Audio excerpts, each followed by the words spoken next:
Asia cup में आज भारत और पाकिस्तान के बीच क्रिकेट का मुकाबला होना है, लेकिन उससे पहले झारखंड में सियासत तेज है। जेएमएम और कांग्रेस ने इस मैच को लेकर केंद्र सरकार पर कई सवाल खड़े किए हैं, तो वहीं बीजेपी ने भी मैच का विरोध किया, लेकिन विपक्ष पर निशाना साधते हुए राजनीति नहीं करने की नसीहत दी है। बात है और बड़े दुख की बात है। टेरर और टॉक साथ नहीं चलेगा, खून और पानी साथ नहीं बहेगा, लेकिन क्रिकेट तो चलेगा, क्रिकेट होगा।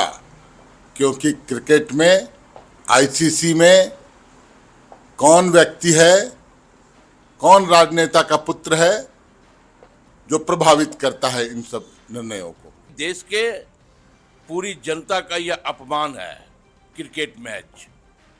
और एक तरफ गलवैया, दूसरी तरफ बोलापन।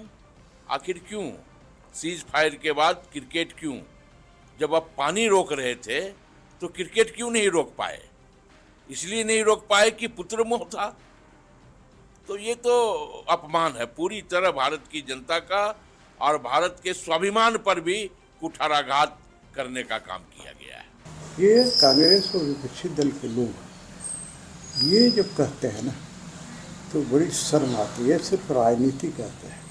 वास्तविकता तो ये है कि ये पाकिस्तान परस्त लोग हैं और एक धर्म विशेष को खुश करने के लिए, वोट के लिए राजनीति करते हैं, लेकिन इस पर सवाल उठा रहे हैं।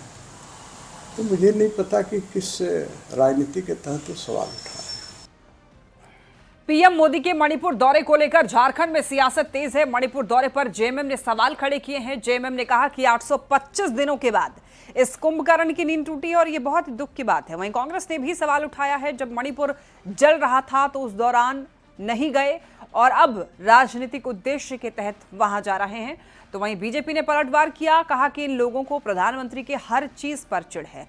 प्रधानमंत्री मणिपुर गए, इन्हें ये पच नहीं रहा है, इस वजह से ये बयानबाजी कर रहे हैं। 825 दिनों के बाद कुंभकर्ण की नींद टूटी। ये बहुत दुख की बात है, देश के लिए शर्म की बात है। और ये गए हैं तो अब क्या कुछ करेंगे, देश की जनता इंतजार करेगी। जब मणिपुर जल रहा था, हम लगातार ये मांग कर रहे थे कि केंद्र की सरकार को शांति व्यवस्था बहाल करने के लिए पहल करनी चाहिए।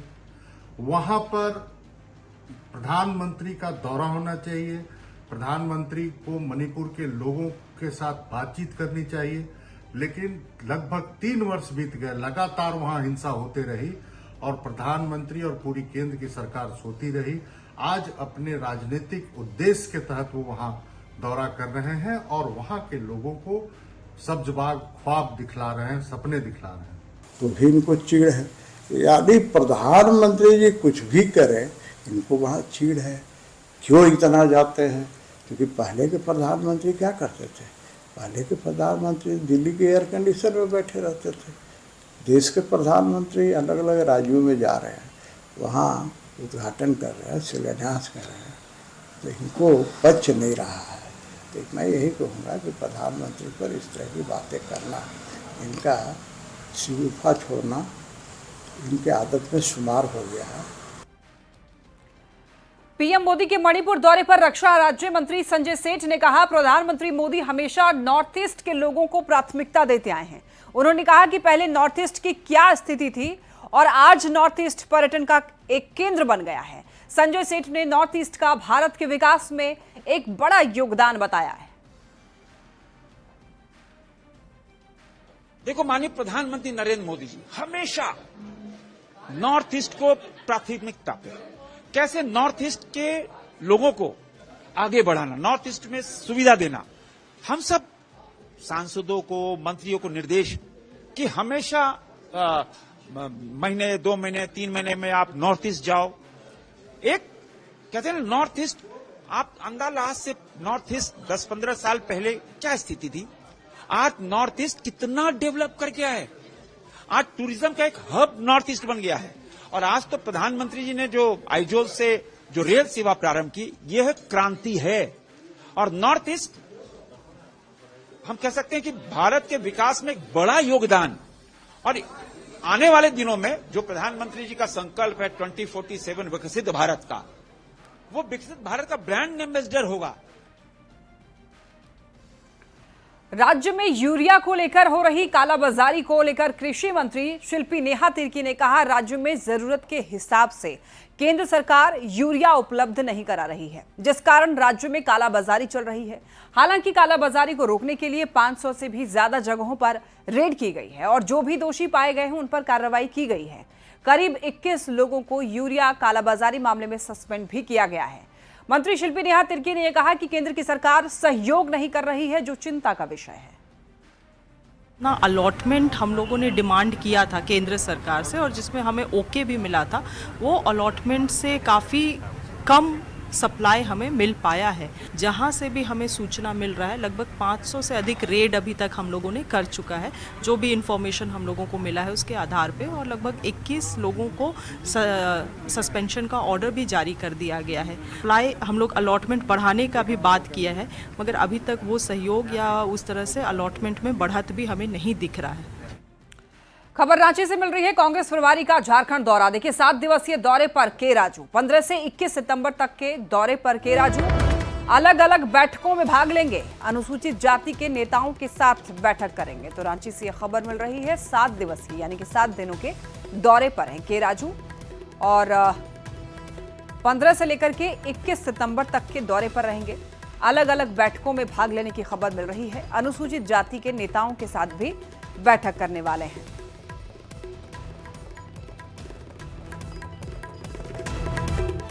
झारखंड के सबसे बड़े अस्पताल रिम्स में गवर्निंग बॉडी की बैठक हुई, जिसमें खराब मशीन को बदलने और 16 एजेंडे पर चर्चा हुई है। बैठक में यह भी तय हुआ है कि रिम्स की व्यवस्था सुधारने के लिए ठोस कदम उठाए जाएंगे। आप इस रिपोर्ट में देखिए। रिम्स की बदलेगी तस्वीर, व्यवस्था में जल्द होगा सुधार, जीबी बैठक से निकलेगा हल। जी हां, रिम्स में मरीजों को कोई परेशानी ना हो, इसके लिए कोशिश की जा रही है। रिम्स जीबी की 60वीं बैठक प्रशासनिक भवन में आयोजित हुई। बैठक की अध्यक्षता स्वास्थ्य मंत्री डॉक्टर इरफान अंसारी ने की। इसमें हाईकोर्ट के ऑब्जर्वर जस्टिस अमरेश्वर सहाय भी शामिल हुए। इस बैठक में हाईकोर्ट की तरफ से दिए गए 16 प्रस्तावों पर सहमति बनी।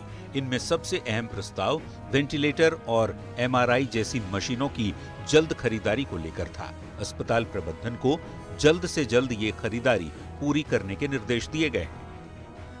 रिम्स पटरी पे आएगा, क्योंकि रिपोर्ट माननीय उच्च न्यायालय को जानी है। माननीय न्यायाधीश सेवानिवृत्त बैठे हुए थे, एक एजेंडे पे चर्चा हुई है और वो उसकी रिपोर्ट माननीय उच्च न्यायालय में भी जानी है।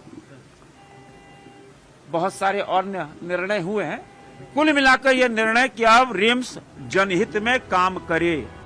बैठक में डॉक्टरों की प्राइवेट प्रैक्टिस पर भी चर्चा हुई। ट्रॉमा सेंटर और सेंट्रल इमरजेंसी में सुधार बैठक का अहम मुद्दा रहा। गंभीर मरीजों की भर्ती, वार्ड में शिफ्टिंग और इलाज की प्रक्रिया को बेहतर बनाने के प्रस्ताव पर चर्चा हुई। इसके अलावा डॉक्टरों द्वारा निजी प्रैक्टिस पर रोक, बायोमेट्रिक अटेंडेंस लागू करने और अस्पताल में अनुशासन बेहद सख्त करने पर भी विचार किया गया। कुछ मशीनें खराब हैं, एक जो पार्ट्स आएगा यूएस से आएगा, दूसरा जर्मनी से आएगा, तो इतना दिन मेरा पेशेंट थोड़ी वेट करेगा।